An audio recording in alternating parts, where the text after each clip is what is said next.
Evangeline A.K. McDowell is a vampire that has lived for over 700 years, though she views it more as a curse than a blessing after seeing countless close friends die, leaving her behind.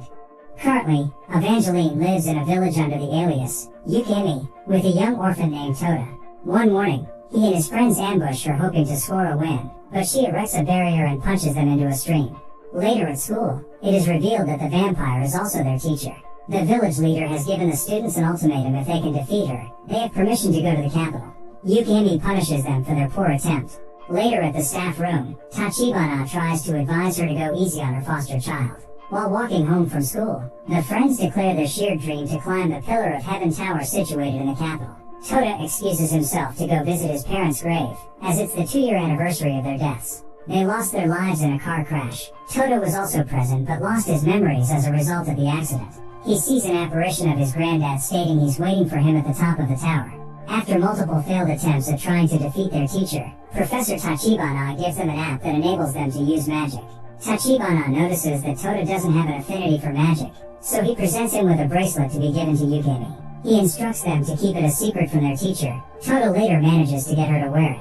The following evening, the boys use their magic to teleport and apprehend Yukimi while she comes out of a convenience store. Before they can claim their win, Tachibana appears and knocks the kids out. Turns out that he has been pretending to be a teacher for 6 months. In reality, he's a bounty hunter looking to take the 600 million yen prize on her head. The vampire tries to block his attack using magic, but she's unable to do so because of the bracelet. All the while, Tota is still running to the ambush location since he can't teleport. Tachibana's waffling allows him to interrupt before he finishes the job, but he loses an arm without really putting much of a real fight. Out of willpower, Yukimi moves her body and uses it to block the killing blow. Tota is injured while he holds his teacher's corpse. As he's about to lose consciousness, his guardian reveals that he's not a normal human. 2 years ago she turned him into a vampire, making him immortal. If he wants to save his friends, he must ingest her blood, completing his transformation. Tota does so and uses his new powers to defeat Tachibana. He later regains consciousness to find Yukimi healed. With the cat out of the bag, she reintroduces herself as Evangeline McDowell the vampire, but people commonly refer to her as Yukimi. She reveals that his parents didn't die in a car accident but were attacked. Their dying wish was for her to save their child. With their cover blown, Tota says farewell to his friends as he starts his new adventure. While on the road to the capital, the new Immortal complains about the distance they have to traverse, but he's excited to see the capital and make new friends. Yukimi warns him to be wary of creating bonds with others. He will stay 14 forever, however the others will grow old and die. The reality of the situation starts to sink into the naive boy. He decides to cool off at a nearby river to mend his mood. While skinny dipping, he comes across a naked Kuromaru mistaking him for a woman. The two later squash their misunderstanding and introduce themselves. As they discuss, Kuromaru discloses that he's from the top of the tower to Tota's excitement, but he's been kicked out and forbidden to return home until he finds a 700-year-old vampire known as Dark Evangel. While he continues to explain, Kuromaru notices that Tota doesn't have a reflection. He immediately recognizes Yukimi and attacks when she interrupts their conversation, but she easily blocks. He's from the Fushigari, a clan known for hunting immortals. The OG vampire attacks him before he can launch another attack. Tota starts berating her for killing him, but his wounds start to heal.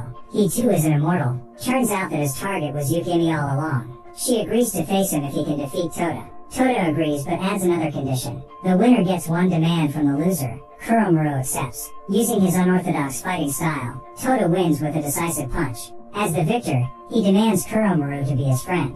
Now a party of 3, they go to a hot spring to relax. They later carry on their journey to the capital. Tota proposes the idea of creating a team of immortals who help people. Yukimi laughs at the idea, but before she can make her point, a convoy of black cars approach them. The lead car does a Tokyo drift and knocks Tota out cold.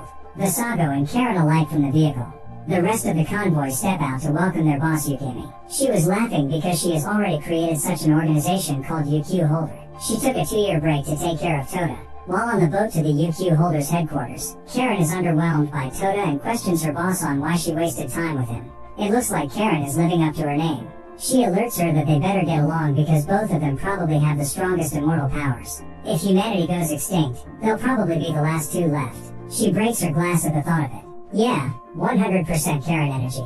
Upon arrival at the headquarter dubbed Fairyland, Tota and Kuromuru are impressed by the size of the place. It is revealed to double as a hot spring resort. The remaining of the fodder agents welcome their boss. Gangoro introduces himself as UQ holder number 6. He explains about the huge variety of immortals at the organization. These range from magical or beast-like beings to those who have used items like the Philosopher's Stone and everything in between. UQ holder number 10, Iku also gives his introduction. They alert them that they must pass a test first before they can join. Yukihime has decided that their test will be a one-on-one fight with Gangoro and Iku. They have till the end of the 7th day to land a single strike on them. They can use whatever means to do so. Karen interrupts, stepping in to face Tota instead of Iku. They both attack their respective opponents but are easily defeated. The UQ hopefuls brainstorm on how they are to pass the test. Yuki, a worker at the resort, walks past, but she trips and falls with some trash. Tota and Kuromuru help her and offer their assistance to do any other menial jobs. While sending some boxes into storage, they are let off course when Tota takes directions from a mysterious voice. It leads them to an underground area where they find a black sword launched into a black box. The two also meet Jinbei, UQ holder number 2, having a sneaky drink down there. He encourages Tota to try and pull the sword out since he doesn't have one. The sword tells him to turn a dial to release it. The talking blade asks Jinbei to show him how to use it. The number 2 increases the weight of the sword by 1,000 and passes it back to Tota, but his hand is removed by the increase in weight. Jinbei explains that the wielder can change the weight of the sword. This amplifies the damage of a given attack. He demonstrates after increasing the weight by 50,000 times, unleashing a powerful swing. He later offers to train them underground, to which they agree. On the last evening of their test, Tota and Kuromuru challenge their opponents one last time. Kuromuru still struggles at first, but he ultimately passes when he uses an unconventional move to land a killing blow on Gangoro. Like a game, Gangoro loses one life and then respawns to congratulate. Meanwhile, Tota engages Karen, who notices his improvements. The consistent pressure of his attacks gives him an opening to trip his opponent to the floor. As he's about to land a strike, Tota hears Yuki scream. He stops and immediately runs to help with Karen. They arrive to a swarm of acid-spitting monsters surrounding her. Karen decides to draw them away while he saves Yuki. He then increases the weight by 50,000 times and dives into the monsters, killing them all. Karen is also blown away from the attack. She later passes him because he caused damage to her uniform, counting it as a strike. Both Kuromuru and Tota are now officially in the UQ holder organization. Not long after the rookies are given their first assignment, they will be supporting Karen on a mission. Yukihime describes it as an easy one, so they should expect to die at least 2 or 3 times. This is only a normal statement because of what they are. The trio set off on foot. Karen briefs them as they move, explaining that some affluent people at the capital are unhappy with the existence of the slums just outside the city. These elitists would prefer the slums along with its residences to vanish, so have embarked on an eviction campaign. The UQ holders stand with the oppressed, so their mission is to help prevent it. Tota attacks some of the fodder member of the organization, mistaking them for the enemy. He introduces himself as the number 7 UQ holder. After pleasantries, Tota loses at arm wrestling, so is on cooking duty. He later prepares some excellent food for everyone to enjoy. The fodder considers it as amends for the earlier mishap.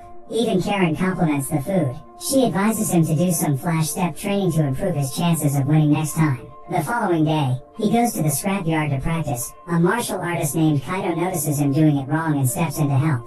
After demonstrating his perfect flash step, he explains how mastering it helps with arm wrestling. He asks him to use his feet to do everything from now on. This will improve his feet strength and dexterity, allowing him to grip the ground more. The rest aren't too happy to see him use his feet to cook, but it tastes nice, so they can't complain much. This drastically improves his flash step. Kaito later meets up with Nagumo and Zhao. They are immortal hunters as well as mercenaries. Kaito transforms into a werewolf as they begin their mission to destroy the slums. Meanwhile, Tota gives a few of his subordinates on patrol some food. After he turns away, they are gunned down by some evil-looking puppets controlled by Zhao.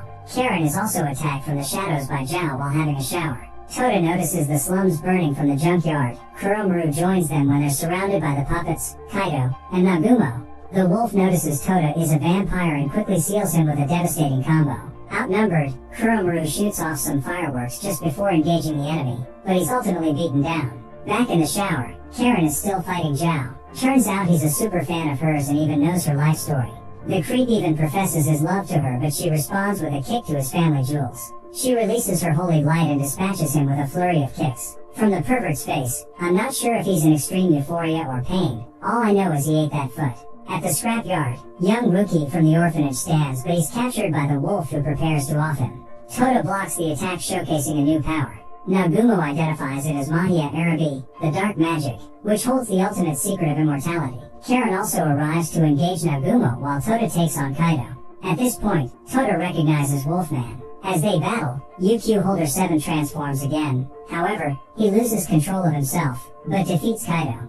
Just when he's about to land the final blow, he regains consciousness and refuses to kill the wolf. They later have an arm wrestling match to settle things, which Tota wins. In response to Kuromaru's fireworks signal, Yukimi later appears to quench the fire with ice magic, while the mercenaries escape. This brings the episode to an end.